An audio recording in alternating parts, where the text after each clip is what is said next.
Hi everyone, welcome to Center of Balance Live.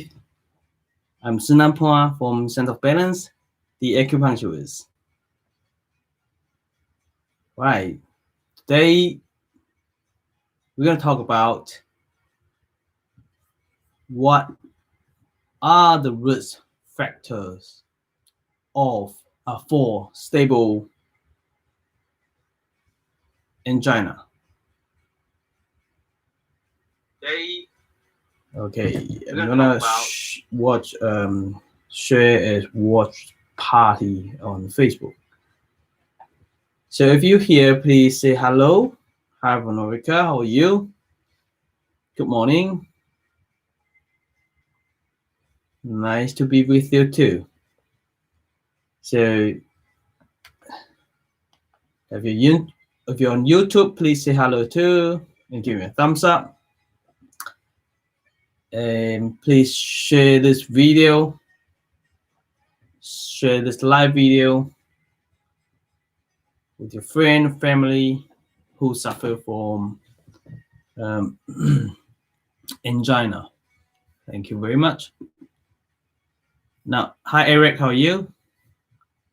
So we are going to talk about the risk factor for stable angina. Hi, happy day, how are you?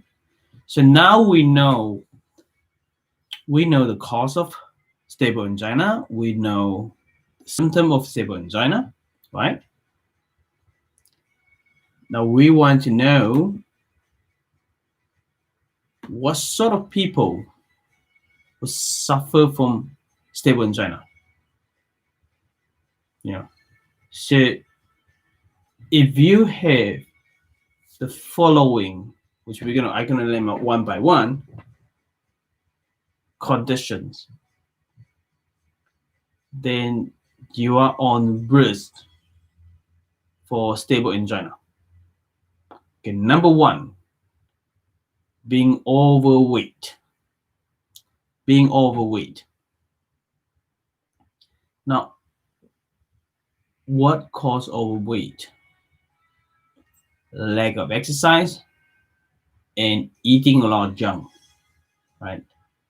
And with overweight, people are at risk for what? For high blood pressure, high blood sugar, high cholesterol. With high cholesterol and high blood sugar, that means that your blood is flowing slow in your body.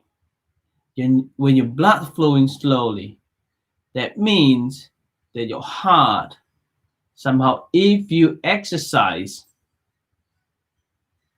if you get physical activities or emotional,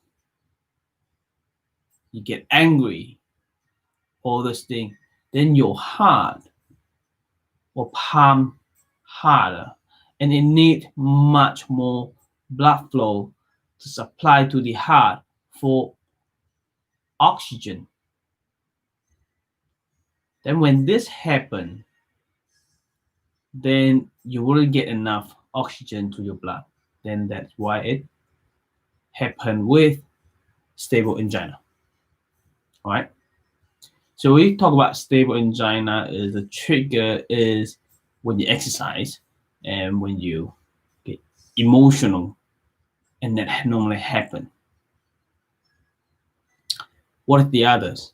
Having a history of heart disease. Now, if you had heart attack before, previously, then your heart condition is not as good. So it is weaker. So it hasn't got enough power to pump the blood, even pump the blood for itself.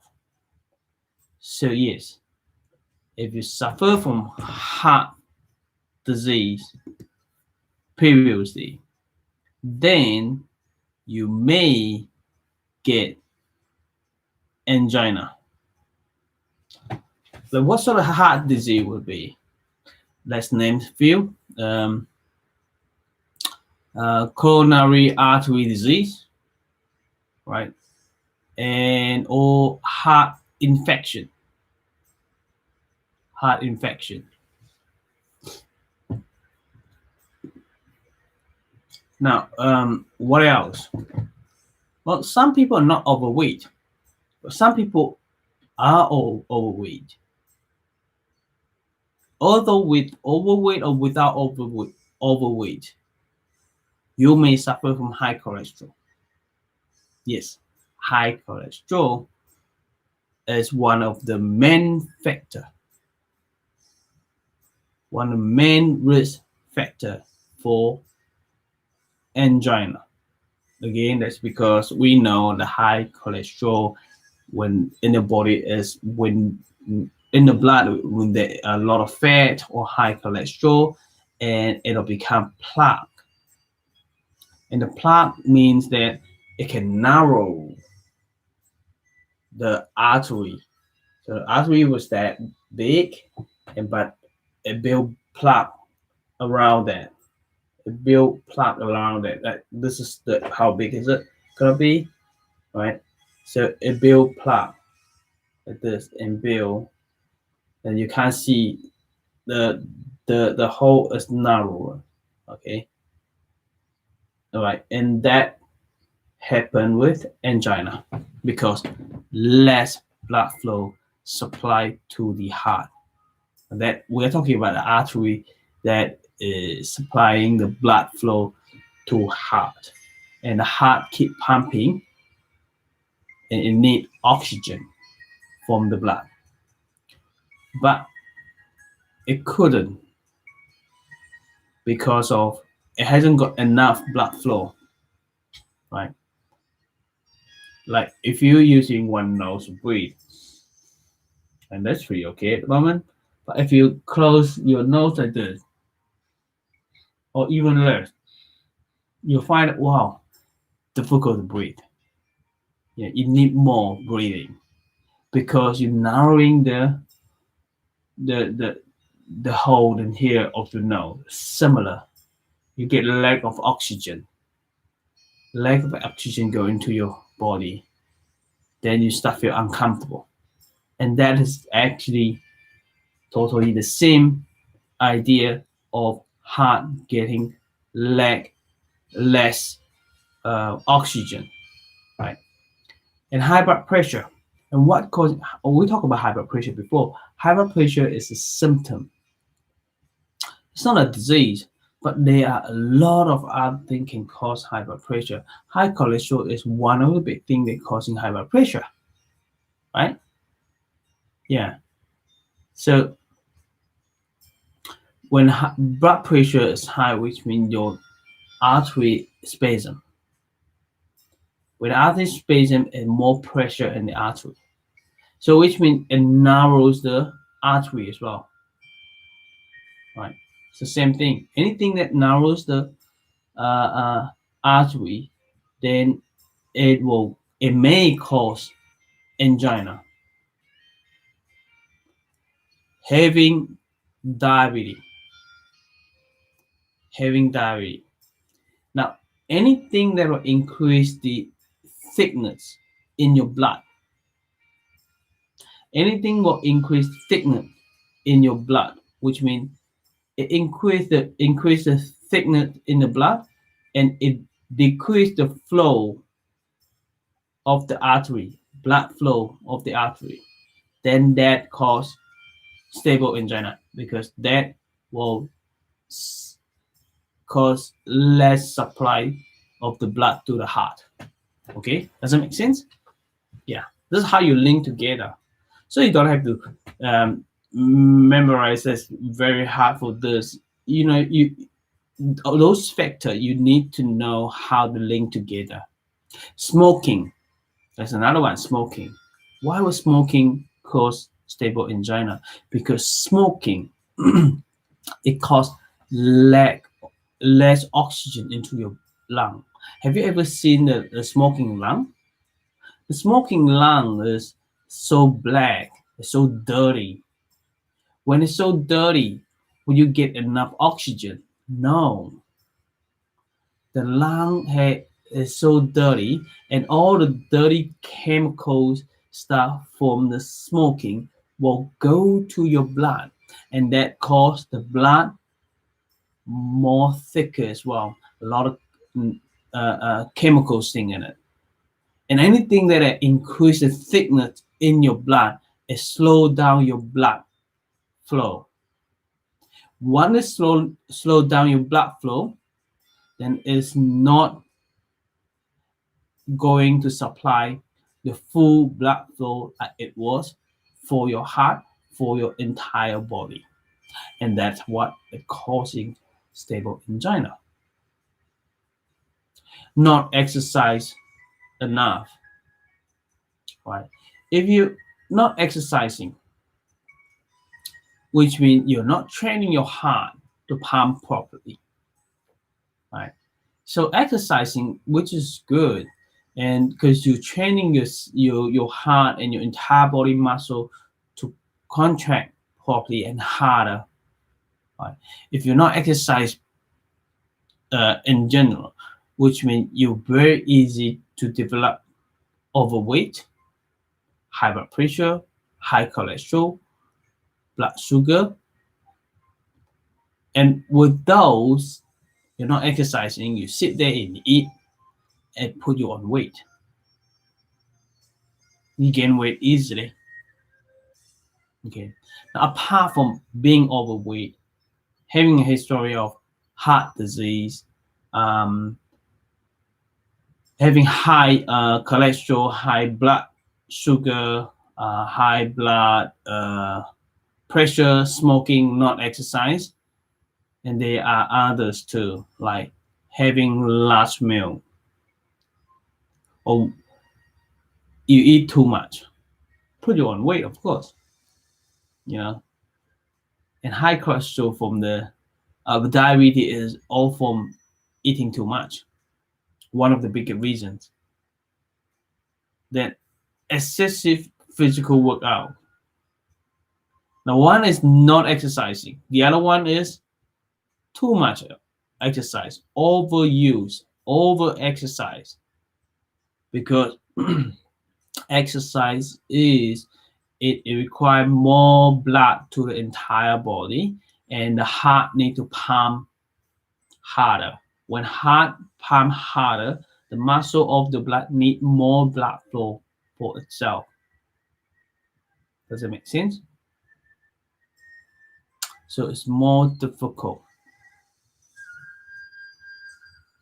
Now, another one we talk about, we mentioned about the other day about temperature, extremely hot and cold weather. Extremely hot and cold weather can also trigger stable angina in some cases. I don't know about you know about that or not. In a lot of heart problem, it lead to a heart attack in winter time, especially when they're having a shower. Because if having hot shower and a lot of smoke, and they got too hot in there and lack of oxygen, and that happened. It just happened. People die in a bathroom. So in winter time, more cold, you need more pump of the blood. If you lack of oxygen of that happened. Okay, hot as well. If in the summer it's too hot, it's not good. Too cold in the winter is not good. Okay, now those are the factors, the risk factors for stable angina. I hope this sharing live video help you to understand about the factor. But to be honest, diabetes, high cholesterol, high blood pressure, and overweight, it can cause other issues too. So when you look at it here, while high cholesterol, high blood pressure, diabetes, overweight, what do they relate it to? They relate it to diet, lifestyle, apart from smoking and exercise. And they are related to our lifestyle too, right? So now we know the stable angina is actually come from lifestyle. When it comes from lifestyle, then as human, we can control it, we can manage it, and we can prevent it to happen. We can reverse it if you suffer from that. And that is possible. It's only matter whether you believe it or not, and do you want to reverse it or not. Okay. Now, tomorrow we're going to talk about how is stable angina diagnosed. Then further on, we're going to talk about how is stable angina treated. We'll talk about lifestyle, we're going to talk about medication, surgery. We're also going to talk about acupuncture, Chinese herb, and acupressure point. All right. Stay awesome, and I'll see you next time. Bye-bye. Stop here first.